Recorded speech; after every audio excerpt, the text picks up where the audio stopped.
আমার কথা শোনার জন্য আবারও আপনাদের ধন্যবাদ। ডক্টর আসিফ নজরুল আইন ও সংসদ বিষয়ক উপদেষ্টা কি বলছেন? বলতেছেন অতি প্রয়োজনীয় কিছু সংস্কার করে যত দ্রুত সম্ভব নির্বাচন দেয়া হবে আইন উপদেষ্টা।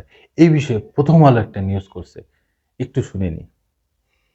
অন্তর্বর্তী সরকারের আইন উপদেষ্টা আসিফ নজরুল বলেছেন অতি প্রয়োজনীয় কিছু সংস্কার যত দ্রুত সম্ভব করে নির্বাচনের পথে রওনা হবে। আজ মঙ্গলবার সচিবালয়ে এক সংবাদ সম্মেলনে সাংবাদিকদের প্রশ্নের জবাবে আইন উপদেষ্টা এই কথা বলেন। অন্তর্বর্তী সরকারের ১০০ দিন আইন মন্ত্রণালয়ের কৈফিয়ত শীর্ষক এক সংবাদ সম্মেলনে আইন মন্ত্রণালয়ের বিগত ১০০ দিনের কর্মকাণ্ড তুলে ধরেন আইন উপদেষ্টা। ছাত্র জনতার অভ্যুত্থানের মুখে গত ৫ই আগস্ট আওয়ামী লীগ সরকার ক্ষমতাচ্যুত হয়। এরপর গত ৮ই আগস্ট ডক্টর মোহাম্মদ ইউনূসের নেতৃত্বে অন্তর্বর্তীকালীন সরকার দায়িত্ব নেন।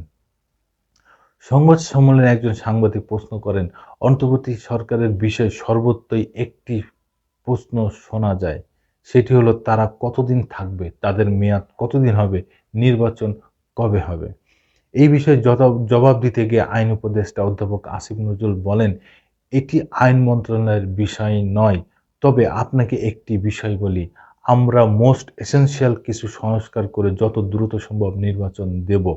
আমরা জাস্ট এই জিনিসটা চাই না যে আগের মতো কোনো ভুয়া নির্বাচন হোক, আর এটা চাই না নির্বাচনে বিজয়ী হয়ে কেউ আবার ভুয়া নির্বাচন করার সুযোগ পাক। এটা ছাড়া আর কোনো স্বার্থ নাই। এই বিষয়ে আসিফ নজরুল আরো বলেন, অন্তর্বর্তী সরকারের যারা আছেন তাদের অধিকাংশই যত তাড়াতাড়ি সম্ভব নিজের পেশায় ফিরে যাওয়ার জন্য আগ্রহী। এই বিষয়ে আমি একটা কথা বলি, সেটা হচ্ছে যে এই যে অন্তর্বর্তীকালীন সরকার এসে কি নির্বাচন দেওয়ার জন্যে? হ্যাঁ, আপনারা বারবার এক কথা বলতেছেন, নির্বাচন দেন, নির্বাচন দেন, কবে নির্বাচন হবে, কবে নির্বাচন হবে। আরে ভাই, নির্বাচন দিলেই এই দেশ কি মহাভারত উল্টে যাবে? এই দেশ কি একদম সেই শুদ্ধ হয়ে যাবে? হ্যাঁ, আর কোনো সমস্যা থাকবে না? না, এই অন্তর্বর্তীকালীন সরকার এসে দেশ থেকে বিগত ফ্যাসিস্ট সরকারের যত জঞ্জাল আছে সেই জঞ্জালকে উৎখাত করে, সব দুর্নীতি, দুরাশা সবকিছু উৎখাত করে সঠিক পর্যায়ে ফ্রেশ করে স্বাভাবিক করে এই দেশটাকে, তারপরে সবকিছু নির্বাচন কমিশন এ ও তামা যা আছে সবকিছু নতুন করে গঠন করে তারপরে যে একটা ফ্রেশ নির্বাচন দেবে, সেই নির্বাচনে যারা দিনের ভোট কিন্তু আর রাতে হবে না, দিনের ভোট দিনেই হবে এবং সবার ভোট দেওয়ার অধিকার থাকবে, সবাই ভোট দিবে স্বচ্ছন্দে, নিরাপদে। সেই ব্যবস্থাই করতে এসেছেন এই অন্তর্বর্তীকালীন সরকার। সেই ইলেকশনে, সেই ভোটে যে জিতবে তার কাছেই এই দায়িত্ব বুঝাই দিয়ে অন্তর্বর্তীকালীন সরকার সরে যাবেন। এটাই হচ্ছে ব্যাপার। এই সব কিছু করলো না, উনি নির্বাচন দিয়ে বসে থাকলো। বাহ রে বাহ! নির্বাচন দেওয়ার জন্যই এই আন্দোলন করেছেন?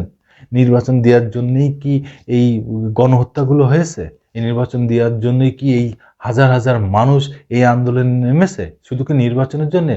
না রে ভাই, এই দেশটারে সুশৃঙ্খলা ফিরায় আনার জন্য, এই দেশটা ফ্যাসিবাদের হাত থেকে ফিরায় আনার জন্য, এই দেশটাকে এক ব্যক্তির হাত থেকে ফেরানোর জন্য, একটা দলের হাত থেকে ফেরার জন্য হাজার হাজার কোটি টাকা লুটপাট হয়ে গেছে, সেই গুলারে ঠিক করার জন্য, দুর্নীতি ঠিক করার জন্য, আইনের শাসন প্রতিষ্ঠা করার জন্য, সবকিছু এই দেশটাকে শুদ্ধ করার জন্যই এই অন্তর্বর্তীকালীন সরকার, এই স্বাধীনতা, এই আন্দোলন, এই গণ অভ্যুত্থান, তারপরেই না নির্বাচন। দর্শক বন্ধুরা, আমার কথার সাথে যদি আপনারা একমত হন অবশ্যই কমেন্টসে জানাবেন। ধন্যবাদ। আবার আসবো নতুন কোনো কথা নিয়ে, নতুন কোনো ঘটনা নিয়ে। আমি প্রিন্স।